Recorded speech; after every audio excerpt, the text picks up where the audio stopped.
नमस्कार दोस्तों। आज का हमारा टॉपिक है समलंब चतुर्भुज ट्रेपीजियम। ठीक है, तो ट्रेपीजियम होता क्या है?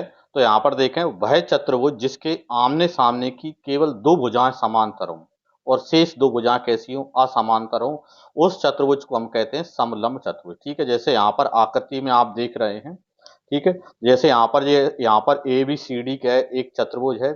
इसकी यहाँ पर क्या है, भुजा बी सी और भुजा जो ए डी है, ये कैसी यहाँ पर समांतर है। समांतर का मतलब ये है, इनको कितना भी आगे या पीछे बढ़ाएं, ये इनकी बीच की दूरी एक समान बनी रहती है। ठीक है, उन्हें हम क्या कहते हैं? समलंब चतुर्भुज कहते हैं। दूसरा, ए बी और भुजा जो डी सी है वो असमांतर है, क्योंकि इनको यदि आप देखें इधर से, जैसे मैं इसको पीछे बढ़ाता हूं, तो इनकी बीच की दूरी कम होती जा रही है। ठीक है, और एक स्थिति आपको ऐसी मिलेगी कि दोनों भुजाएं एक दूसरे से मिल जाएंगी, इसलिए भुजा ए बी और डी सी कैसी है? असमांतर भुजा होंगी यहाँ पर। ठीक है, अब इनके यहाँ पर क्या, आगे फॉर्मूलों पर चलते हैं। इनसे संबंधित जो भी फॉर्मूले यहाँ पर आपके बनेंगे यहाँ पर। ठीक है, जैसे यहाँ पर क्या देखें, यदि समांतर चतुर्भुज की जो समांतर भुजाएं हैं, वो यदि हम एक भुजा ए मान लें और दूसरी भुजा बी मान लें, और उनके बीच की जो लंबवत दूरी है उसको यदि हम एच मान लें, जैसा आकृति में आपको दिख रहा है। यहाँ पर जैसे एक भुजा, जे वाली भुजा हम यहाँ पर क्या है, ए मान ली, और नीचे वाली भुजा जैसे मैंने यहाँ पर बी मान ली, और इन दोनों की जो बीच की दूरी क्या मान ली? एच मान ली। तो दोनों समांतर भुजाओं की जो बीच की दूरी होती है उसे हम समलंब चतुर्भुज की ऊंचाई कहते हैं यहाँ पर। ठीक है, आगे बढ़ते हैं फॉर्मूले की ओर। देखें, तो समलंब चतुर्भुज का क्षेत्रफल होता है। ठीक है, समलंब चतुर्भुज का क्षेत्रफल बराबर होता है 1/2 समांतर भुजाओं का योग इंटू ऊंचाई। ठीक है, जैसे हमने समांतर भुजा ए और बी मानी है, तो 1/2 इंटू में ए प्लस बी इंटू एच, यानी कि उसकी ऊंचाई, हाइट। ठीक है, फिर इसका यदि आपको परिमाप निकालना है, तो परिमाप का सीधा सा फंडा होता है, परिमाप मतलब जिस भी आकृति का परिमाप निकाल रहा है उसकी सभी भुजाओं का योग। जैसे चतुर्भुज है, तो चतुर्भुज का परिमाप मतलब चतुर्भुज की चारों भुजाओं का प्लस कर देंगे तो उसका परिमाप यानी पेरीमीटर यहाँ पर निकल जाएगा यहाँ पर। ठीक है, और भी इनसे महत्वपूर्ण बिंदु यदि आप देखें, यहाँ पर समांतर भुजाओं के बीच की दूरी को ही हम क्या कहते हैं? ऊंचाई कहते हैं। ये आप ध्यान रखना, बार बार आपसे कहीं बोलेगा कि समांतर भुजाओं की बीच की दूरी देगा और कहीं ऊंचाई देगा, तो दोनों चीज एक ही हैं, वो अलग अलग नहीं होती यहाँ पर। दूसरा, यहाँ पर यदि हम देखें, यदि असमांतर भुजाएं बराबर हैं तो उसे हम समद्विबाहु समलंब चतुर्भुज कहते हैं। जो यहाँ पर के जो असमांतर भुजा यहाँ पर हैं, वो यदि कैसी हैं? आपस में बराबर हैं, तो उस समलंब को हम क्या बोलेंगे? समद्विबाहु समलंब। मतलब उसकी दो भुजाएं कैसी हैं? समान है, और दो असमांतर यहाँ पर हैं यहाँ पर। ठीक है, देखें तो आज हमारा पहला प्रश्न है समलंब का। एक समलंब की समांतर भुजाएं 2:3 के अनुपात में हैं और उनकी न्यूनतम दूरी 12 सेंटीमीटर है। यदि उस समलंब का क्षेत्रफल 480 वर्ग सेंटीमीटर है, तो समांतर भुजाओं में लंबी भुजा की लंबाई क्या हुई? अब देखो, समांतर भुजाएं क्या है? 2:3 में है, तो हमने जैसा मान ली कि एक भुजा यहाँ पर 2x है और दूसरी भुजा 3x है। ठीक है, दूसरे उनके बीच की दूरी, मतलब ये आपको h की वैल्यू यहाँ पर 12 सेंटीमीटर दे रहा है। दूसरा क्या दे रहा है? समलंब का क्षेत्रफल दे रहा है 480। तो आप जानते हैं समलंब चतुर्भुज का क्षेत्रफल का फॉर्मूला भी हमने पढ़ा। यहाँ पर क्या होता है? यहाँ पर 1/2 समांतर भुजाओं का योग, जैसे हम ए और बी मान लेते हैं, और इंटू में ऊंचाई मतलब h। ठीक है, ये हम यहाँ पर लगाते हैं। अब देखें इसमें, यहाँ पर आप देखें तो 1/2 ए प्लस बी, मतलब यहाँ पर समांतर भुजाएं 2x और 3x का योग मतलब कितना हो जाएगा? 5x हो जाएगा। इंटू ऊंचाई, तो ऊंचाई आपको कितनी दे रखी है? 12, तो 12। क्षेत्रफल, तो क्षेत्रफल चूंकि आपको देखें यहाँ पर कितना दिए? 480, तो यहाँ पर आप क्षेत्रफल कितना लिख देंगे? 480 लिख देंगे। ठीक है, इसको सॉल्व आप यहाँ पर कर दें, 2 से काटते हैं, 2 6 12। ठीक है, तो कितने बनते हैं? 5 6 30, तो 30x बराबर 480, तो 30x बराबर कितना आ जाएगा? 480। यानी कि यहाँ पर क्या है? x बराबर, तो x बराबर कितना बनेगा? यहाँ पर 480, और 30 किस में जाएंगे? यहाँ पर भाग में जाएंगे, बटे में आ जाएंगे। ठीक है, 0 से 0 कट जाएगा, 3 से काटेंगे तो कितना? 16। ठीक है, यानी इसका मतलब ये है कि यहाँ पर आपको x बराबर कितना मिला? 16 मिला। x बराबर 16 मिला, तो चूंकि यहाँ पर हमसे पूछा क्या है? तो हमसे पूछा है कि समांतर भुजाओं में लंबी भुजा, तो लंबी भुजा कितनी है 2x और 3x है, तो लंबी भुजा मतलब 3x की वैल्यू चाहिए। तो समांतर भुजाओं में लंबी भुजा बराबर क्या बनेगा यहाँ पर 3 और x मतलब 16, यानी कितना हो जाएगा 16 थी 48। ठीक है, यानी समांतर भुजाओं में बड़ी वाली भुजा की जो लंबाई है वो कितनी है 48 सेंटीमीटर। तो 48 सेंटीमीटर आपका आंसर उसका बन जाएगा।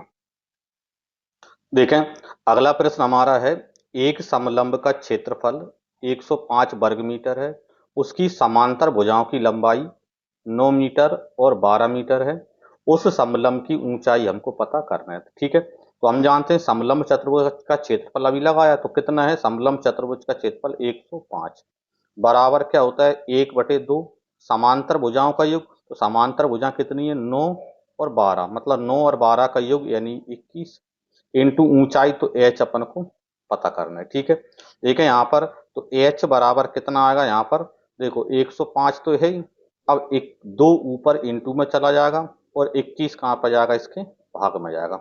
ठीक है, तो 21 पंचे 105। ठीक है, यानी कि इसका मतलब ये है कि एच बराबर कितना निकलेगा, तो 5 इंटू 2 यानी 5 दूनी 10 मीटर। ठीक है, यानी उस समलंब की जो ऊंचाई है हाइट है वो कितनी यहाँ पर 10 मीटर यहाँ पर उस समलंब की ऊंचाई यहाँ पर हो जाती है यहाँ पर। ठीक है, देखें, तो अगला प्रश्न हमारा है, एक ट्रेपेजियम का क्षेत्रफल, ट्रेपेजियम यानी समलंब का क्षेत्रफल कितना है 384 वर्ग सेंटीमीटर है, उसकी समांतर भुजाएं 3:5 के अनुपात में है और उनके बीच की लंब दूरी 12 सेंटीमीटर है। यदि प्रत्येक समांतर भुजा में 2 सेंटीमीटर की वृद्धि कर दी जाए तो उस ट्रेपेजियम के क्षेत्रफल में कितनी वृद्धि हो जाएगी। यानी आपको सबसे पहले जो समांतर समलंब चतुर्भुज दिया है 384 जिसका क्षेत्रफल है उसकी भुजा की वैल्यू आपको चाहिए। तो इसके लिए देखो क्षेत्रफल कितना है 384 बराबर कितना होता है 1/2 समांतर भुजाओं का योग। तो जैसे पहली समांतर भुजा 3x है, दूसरी क्या मान है 5x मान लेगा, तो योग कितना होगा 3 और 5 8x। ठीक है, इंटू उनके बीच की लंबवत दूरी यानी कितनी है 12, तो 12। ठीक है, दो से काट दें, दो चौक दो 6 12। ठीक है, यानी कि x बराबर कितना हो जाएगा यहाँ पर 384। ठीक है, और 8 गुणा 6 यहाँ पर बटे में नीचे आ जाएंगे। ठीक है, अब इसको यहाँ पर सॉल्व कर दें, तो देखो पहले 8 से जैसे काटते हैं यहाँ पर क्या आता है 8 चौको 32। ठीक है, कितने 6 बचे 8 8 64। ठीक है, फिर 6 से काटेंगे तो 6 8 48, तो x बराबर कितना मिल गया यहाँ पर आपको 8 मिल गया, और x बराबर 8 मिल गया मतलब उसकी समांतर भुजाएं हैं। ठीक है, जो समलंब है उसकी समांतर भुजाएं हैं, तो समांतर भुजाएं आपको कितनी मिल जाएंगी यहाँ पर देखें कितनी 3x और 5x। तो पहली भुजा 3x तो 8 गुणा 3 मतलब 8 3 24। दूसरी भुजा यहाँ पर क्या है 5x मतलब 8 गुणा 5 मतलब 8 5 40। ठीक है, तो जो समलंब है अभी जिसका क्षेत्रफल 384 है उसकी भुजा 24 और 40 सेंटीमीटर है। अब हमको नए समलंब की भुजा चाहिए, तो नए समलंब का देखें यहाँ पर, नए समलंब की समांतर भुजाएं क्या बनेंगी यहाँ पर, तो 2 सेंटीमीटर की वृद्धि कर रहा है, तो पहली 24 में 2 जोड़ेंगे 26 हो जाएगी, दूसरी 40 में 2 जोड़ेंगे तो 42 हो जाएगी। अब इस समलंब का क्षेत्रफल अपन को चाहिए। ठीक है, बीच की दूरी में यहाँ पर कोई परिवर्तन यहाँ पर कर नहीं रहा यहाँ पर, तो यहाँ पर आप लिखोगे नए समलंब का क्षेत्रफल। ठीक है, बराबर क्या बनेगा 1/2 समांतर भुजाओं का योग। अब समांतर भुजा कितनी है, तो आप समांतर भुजा है 26 और 42, 26 और 42 को प्लस करोगे तो कितने हो जाएंगे 68 हो जाएंगे, 68 यहाँ पर हो जाएंगे, तो यहाँ पर कितना 68 लिख देंगे। इंटू में ऊंचाई, तो ऊंचाई कितनी है उनके बीच की दूरी यानी कितनी है 12, तो यहाँ पर 12 लिख दें। ठीक है, 2 से काट दें तो 2 6 12। ठीक है, यानी कितना बनेगा यहाँ पर 68 इंटू 6। ठीक है, कितना आता है 6 8 48 यानी 4 6 6 36 और 4 40। ठीक है, यानी 408 वर्ग सेंटीमीटर। ठीक है, वर्ग सेंटीमीटर। लेकिन उसने नए का क्षेत्रफल नहीं पूछा, उसने क्या पूछा है कि नए ट्रेपेजियम में कितनी वृद्धि हो जाएगी। तो देखा पहले कितना था 384 था और अब कितना हो गया 408 हो गया। तो नए क्षेत्रफल में जो वृद्धि है वो कितनी करें यहाँ पर 408 में से कितना माइनस करें, जो पहले था कितना था 384, तो 384 यहाँ पर माइनस कर दें। ठीक है, कितना बनता है यहाँ पर, तो 8 में से 4 मतलब 4, 10 में से 8 मतलब 2। ठीक है, यानी 24 वर्ग सेंटीमीटर की वृद्धि हो जाती है। ठीक है, यही उसने पूछा था कि नए में कितने की वृद्धि हो जाएगी, तो नए में 24 वर्ग सेंटीमीटर की वृद्धि हो जाएगी, मतलब ऑप्शन बी आपका आंसर इसका बन जाएगा यहाँ पर। ठीक है, अगला चलते हैं यहाँ पर, देखें अगला प्रश्न आपका क्या है, एक समद्विबाहु ट्रेपेजियम का क्षेत्रफल, समद्विबाहु मतलब जिसकी दो भुजाएं कैसी हैं समान समान है, वो भी असमांतर वाली भुजाएं, ठीक है, का क्षेत्रफल कितना है 176 वर्ग सेंटीमीटर है, और उसकी ऊंचाई उसकी समांतर भुजाओं के योग की 2/11 है। तदनुसार यदि समांतर भुजाओं की लंबाई का अनुपात 4:7 है तो उसके विकर्ण की लंबाई अपन को पता करना है यहाँ पर, ठीक है। तो इसके लिए यहाँ पर आपको क्या दिया है, जैसे यहाँ पर क्या है, ऊंचाई उसकी समांतर भुजाओं के योग के 2/11 है, ठीक है, यानी ऊंचाई और ए प्लस बी, समांतर भुजाएं जैसे ए और बी हैं तो इनका योग का अनुपात कितना है, 2:11 है, तो 2x और 11x अपन यहाँ पर मान लेंगे, ठीक है। जैसे ऊंचाई उसकी 2x है तो उसका यहाँ पर क्या है, समांतर भुजाएं 11x हो जाएंगी। अब जो भुजाएं हैं वो भी 4:7 में है, मतलब जो यहाँ पर क्या है ए अनुपात बी है, तो इसमें ए और बी क्या है 4x और 7x यहाँ पर हो जाएंगे, 7 और 4 11 में, ठीक है। अब अपने पास यहाँ पर क्षेत्रफल दिए तो क्षेत्रफल का फॉर्मूला पहले आप लगा दें यहाँ पर, ठीक है। तो देखें यहाँ पर समलंब का क्षेत्रफल मतलब कितना 176 बराबर 1/2 समांतर भुजाओं का योग मतलब 11x, ठीक है, इंटू ऊंचाई तो कितनी है 2x, ठीक है। तो 2 से 2 तो कट जाएगा यहाँ पर, तो देखें यहाँ पर x का x से करेंगे तो x स्क्वायर बराबर कितना बनेगा 176 और 11 इधर बटे में आ जाएगा, ठीक है। तो 11 का भाग देंगे तो 11 एकम 11, 11 से 66, तो एक्स स्क्वायर बराबर 16, यानी एक्स स्क्वायर बराबर 16, तो x बराबर तो 16 का वर्गमूल 4, ठीक है। तो x बार की वैल्यू आ गई, x की वैल्यू आ गई, इसका मतलब ये है कि उस समलंब की ऊंचाई मतलब h बराबर कितनी हो जाएगी 2x, तो 2 4 दूनी 8 सेंटीमीटर हो जाएगी। उसकी क्या है, ये समांतर भुजाएं कितनी है 4x और 7x हैं, तो समांतर भुजाएं क्या हो जाएंगी यहाँ पर, ए वाली भुजा 4 × 4 यानी 4 चौको 16 हो जाएगी यहाँ पर। दूसरी समांतर भुजा कितनी है 7 है, तो 7 चौको 28 हो जाएगी, मतलब बी बराबर 28 यहाँ पर हो जाएगा, ठीक है। लेकिन उसने क्या पूछा है कि उसके विकर्ण की लंबाई पूछी है, ठीक है। तो इसके लिए आपको क्या है समलंब मैं यहाँ पर बना के बताता हूँ, उसमें आपको यहाँ पर समझ में आएगा, ठीक है। जैसे यहाँ पर समलंब बना लेते हैं, ठीक है, जिस समलंब में हमने यहाँ पर बना लिए, ठीक है। ये समलंब है, इसकी समांतर भुजा कितनी है 16 और 28 है, मतलब ये वाली भुजा जैसे 16 है ए वाली, और नीचे वाली भुजा कितनी है 28 है, ठीक है। और इसकी जो ऊंचाई है ये वाली ऊंचाई ये कितनी यहाँ पर 8 सेंटीमीटर है। अब ये वाली ऊंचाई 8 है तो इधर से यहाँ तक भी 8 हुई। अब देखो दोनों ये वाली भुजा यदि यहाँ पर क्या, यहाँ से यहाँ तक की असमांतर भुजा और ये वाली असमांतर भुजा समान है, ठीक है। जैसे ये सी है तो ये भी क्या है सी है। अब इस असमांतर भुजा की वैल्यू अपन को यहाँ पर पता नहीं है अभी, तो अभी हम देखें ये 28 है तो इधर 16 है, तो 28 से कितना ज्यादा हो रहा है यहाँ पर 12 ज्यादा हो रहा है, तो 12 का आधा मतलब 6 ये वाला भाग बनेगा, और 6 ये वाला भाग यहाँ से यहाँ तक 6 बनेगा, तो 6 और 6 12 और 16 ये 28 अपना हो जाएगा टोटल, ठीक है। तो इसका मतलब ये है कि अब यहाँ पर आप यदि आए तो हमको क्या चाहिए, इसका विकर्ण चाहिए कि उसके विकर्ण की लंबाई क्या होगी, मतलब हमको इसके विकर्ण की लंबाई यानी यहाँ से यहाँ तक की लंबाई आपको यहाँ पर पता करना है उसमें, ठीक है। तो इसके लिए आप क्या कर सकते हैं यहाँ पर, जैसे यहाँ से यहाँ तक यदि आप देखें तो ये पूरी 6 + 16 मतलब यहाँ पर 22 हो गई, ठीक है। और ये पूरा का पूरा एक त्रिभुज यहाँ पर आपका बन जाएगा समकोण त्रिभुज, ठीक है। और लंब इसका 8 आपको पता ही है, तो कर्ण आप इसका पता कर सकते हैं। तो यहाँ पर जैसे क्या है, इसको मैं नाम दे देता हूँ ए बी सी डी, ठीक है। तो इसका जो कर्ण आएगा ए सी बराबर क्या होगा अंडर रूट में ए से यहाँ तक का स्क्वायर, तो 22 का स्क्वायर यानी कि 484 प्लस 8 का स्क्वायर यानी कि 64, ठीक है। यानी कितना बन जाएगा यहाँ पर 484 और 64 को जोड़ते हैं तो 8, 8 और 6 14, ठीक है, 4 और 1 5, 528 48, ठीक है। तो ए सी बराबर रूट में 548, यानी कि ए सी बराबर तो इसका वर्गमूल लेंगे तो आपको कितना मिलेगा यहाँ पर 2√137, ठीक है। तो इसका जो विकर्ण है वो कितना हो जाएगा 2√137, इसका विकर्ण इसका आंसर हो जाएगा, मतलब ऑप्शन डी आपका आंसर इसका बन जाएगा यहाँ पर, ठीक है। चलते हैं आगे, देखें तो हमारा प्रश्न क्या है, एक समलंब की दो समांतर भुजाओं की लंबाई 6 सेंटीमीटर और 8 सेंटीमीटर है, यदि समलंब की ऊंचाई 4 सेंटीमीटर है तो उसका क्षेत्रफल कितना होगा, ठीक है।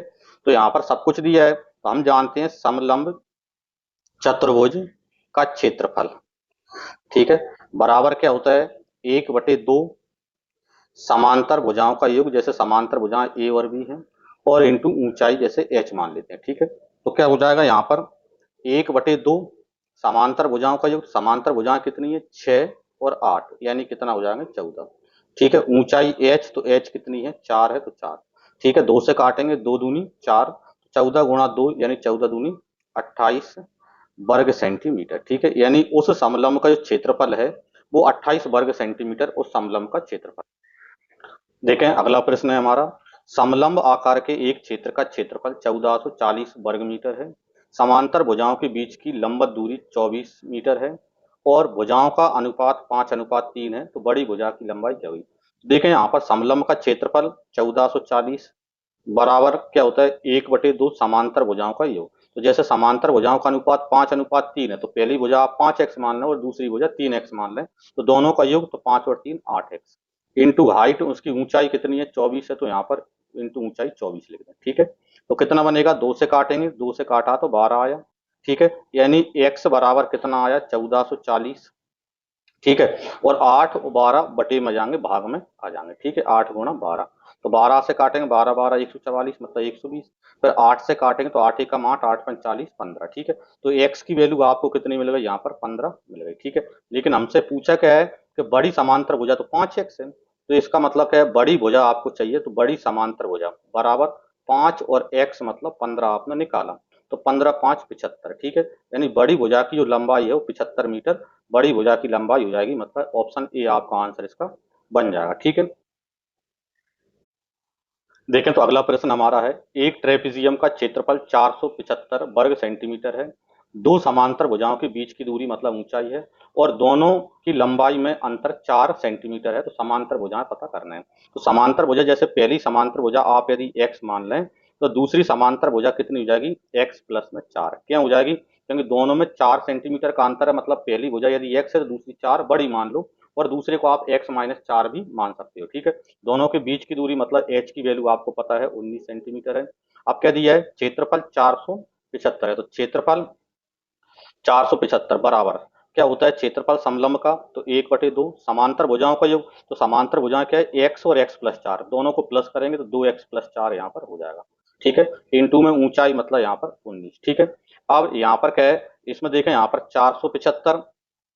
ठीक है, बराबर इसमें से दो कॉमन लेंगे और दो से दो कट जाएगा, तो यहाँ पर क्या बचेगा x प्लस में 2 बच जाएगा और इंटू में 19। ठीक है, 19 का इधर यहाँ पर भाग दे दें, यहाँ पर काट दें, तो 19 काटेंगे तो 19 एकम 19, 19 दूनी 38। ठीक है, कितने 9 बचे, 19 5 95। ठीक है, यानी कि यहाँ पर x प्लस 2 बराबर 25, तो x बराबर, तो 2 को इधर लाओगे तो माइनस का हो जाएगा, तो 25 में से 2 माइनस यानी कि 23 है। ठीक है, तो x की वैल्यू 23 आ गई, लेकिन हमको चाहिए समांतर भुजाएं, तो समांतर भुजाएं क्या हो जाएंगी यहाँ पर, देखो समांतर भुजाएं आपने कितनी मानी x और x प्लस में 4, तो पहली x मतलब 23 हो गई, दूसरी x प्लस 4 मतलब 4 जोड़ दें 23 में, तो कितना हो जाएगा 23 और 4 27। ठीक है, तो दूसरी भुजा कितनी हुई 27 सेंटीमीटर हुई। तो इस प्रकार समांतर भुजाओं की लंबाई 23 सेंटीमीटर और 27 सेंटीमीटर समांतर भुजाओं की लंबाई हो जाती है। ठीक है, मतलब ऑप्शन बी आपका आंसर इसका बन जाता है। इस प्रकार यह समलंब का संपूर्ण पार्ट अपना कंप्लीट हो जाता है। यदि वीडियो पसंद आई हो तो इसे लाइक करें, शेयर करें, और यदि चैनल को सब्सक्राइब नहीं किया हो तो चैनल को सब्सक्राइब जरूर कर लें। जय श्री राम।